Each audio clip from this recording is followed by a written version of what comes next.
badass set of Powerhouse Lithium. There's a lot of advantages to it, but for me, I know I've got power all day long. All right, so as you guys can see, we went with Ionic Lithium. And I've got my brand new 2023 Nitro, and I'm running 3 Lithium Pros batteries. I have switched this year to Amped Outdoors lithium batteries. I've been using Dakota Lithium. Invest in some lithium batteries. There are a ton of different options when it comes to lithium batteries for your boat. We're going to walk through 13 different options, show you what to look for in a battery, compare the specs that I was able to find online, and help you make a good decision for your battery purchase. The brands we're going to look at are Powerhouse, Impulse, Amped Outdoors, Ionic, Battleborn, Weize, EcoWorthy, LiTime, Dakota, Tracker, Dr. Prepare, Monster Marine, and Lithium Pro. Quick disclaimer here, I'm researching all these batteries for my own boat, and I have no affiliation with anyone here.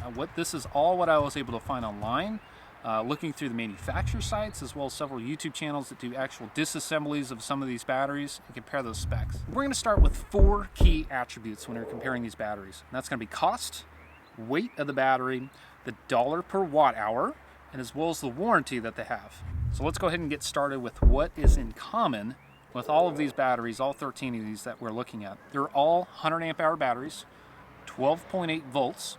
If you multiply those numbers together, you're going to get 1280 watt hours. That's their advertised capacity. They're all LFP batteries, or LiFePO4, lithium iron phosphate, and these are all 1C batteries. So what that means is you look at the capacity of the battery, the C part of that, which is 100 amp hours in this application, and you're able to discharge that battery up to 100 amps before the BMS, or the battery management system, cuts out that power draw. So you're able to get plenty of power out of it, but that is something you need to know. So we're also going to look at 2 different factors relative to temperature, and that's low temperature cutoff and high temperature cutoff. The low temperature cutoff has to do with charging. And when you discharge a lithium battery, you're able to do that from like -4 to 100 and something degrees Fahrenheit. So you can go well below freezing discharging the battery. Where low temp cutoff comes into play is when you're charging the battery. And most lithium iron phosphate batteries cannot take a charge at 0 degrees C or 32 degrees Fahrenheit. Several of these batteries do not have low temperature cutoff, which means if you plug in that charger, it will push current to that battery. And if that battery is below freezing, you can permanently damage that battery and you will never be able to get that capacity back. So low temperature cutoff is going to be something I'm paying attention to. It's not super critical. You just need to know if your battery has it or not, and don't charge it if it's below freezing. The high temperature cutoff is common with all these batteries, and it's somewhere in the 140 degree range, and it's going to cut out the current draw from that battery. It's going to shut it off and say, battery's getting too hot, I'm not giving you any more power. So the first chart that we're going to take a look at is obviously going to be price. Anytime someone says lithium battery, you think money. And so let's line all these up and see how they stack up. You can see the cheapest one of the bunch is going to be that Dr. Prepare battery, with the most expensive coming in at just a hair under $1,000 is the Lithium Pro battery. You can kind of see there's a couple of different tiers when you start looking at this chart. You can see the low cost there up to $350. The kind of medium high cost is up to $690 to $750.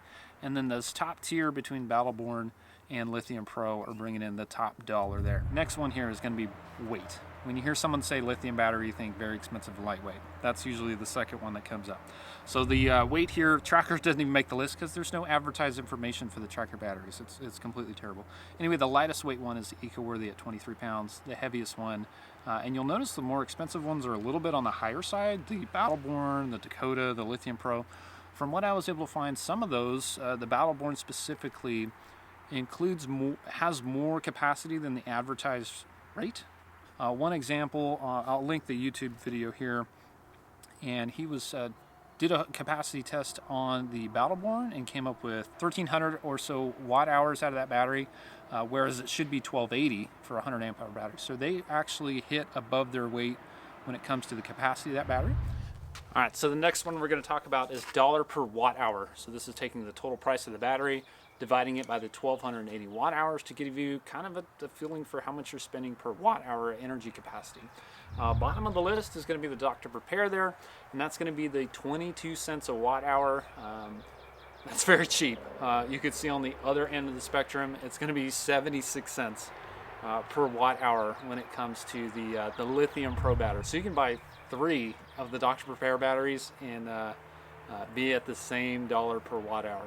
Now it's just saying all things are created equal, but I'm just giving you a line of sight to here's how we can compare some batteries, and there's a huge difference when it comes to how much you're paying. So let's talk about low temperature cutout, because this is something I was surprised to see on especially some of these higher end batteries. So what we're looking at is the retail chart. All of these batteries are lined up by how much they cost, and then we're going to color it with if they have it or not. Obviously green is yes, yellow is mixed results. I'll explain that in a moment.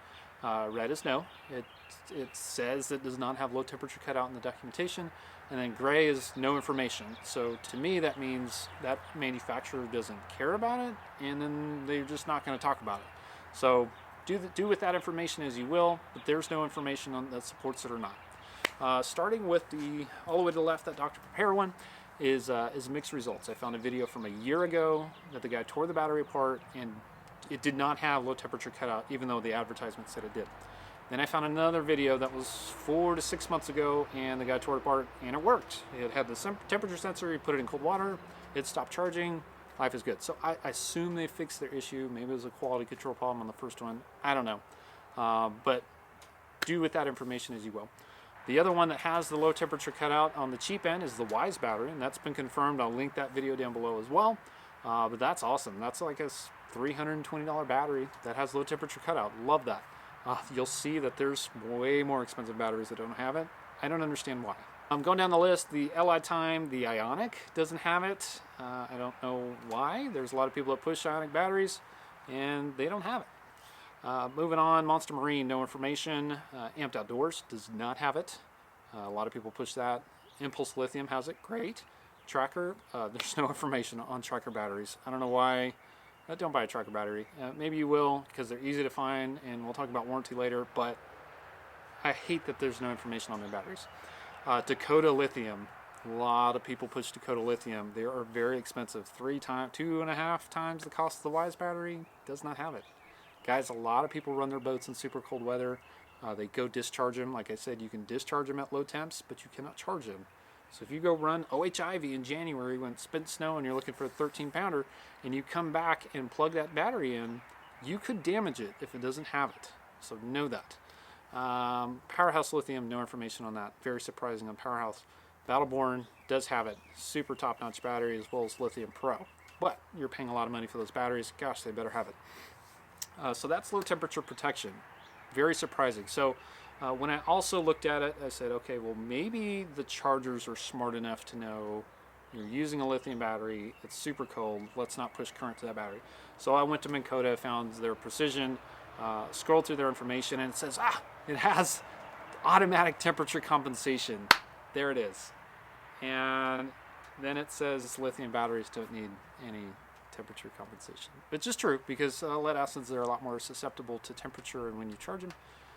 But it has nothing to do with cold weather cutout, and so that's not going to help you either. All right, so warranty is a big one. You're spending a lot of money on this battery, and you're going to want to know that if something goes wrong, you're covered, right? I mean, that goes for pretty much anything expensive that you buy. You want some kind of warranty on it, and you want that company to be able to back it up.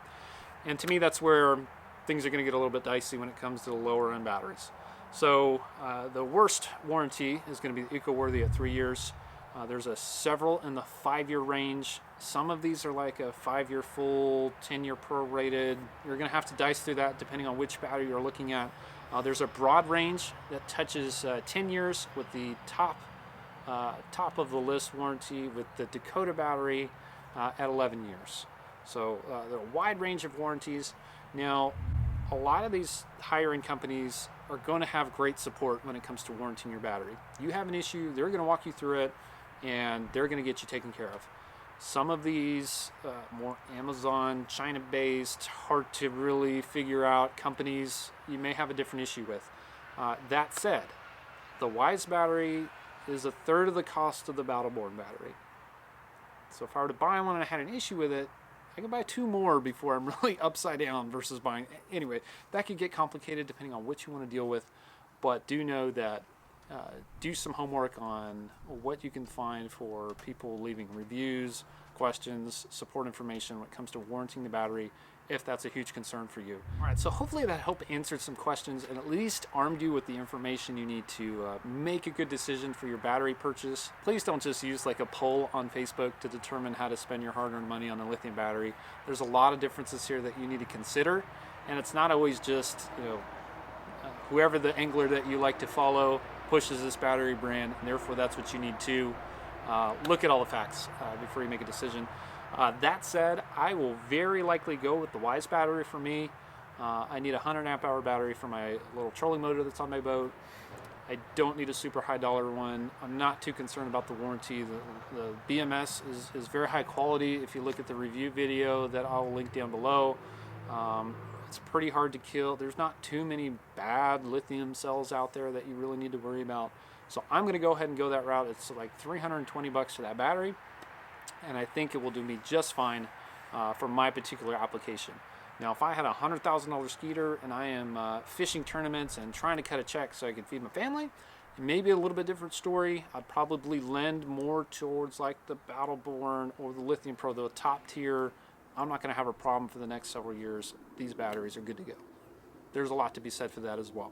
Hopefully that helped you out. If you're looking at how to figure out what size battery you need, more so for electronics, check out this video right here, and we'll see you next time.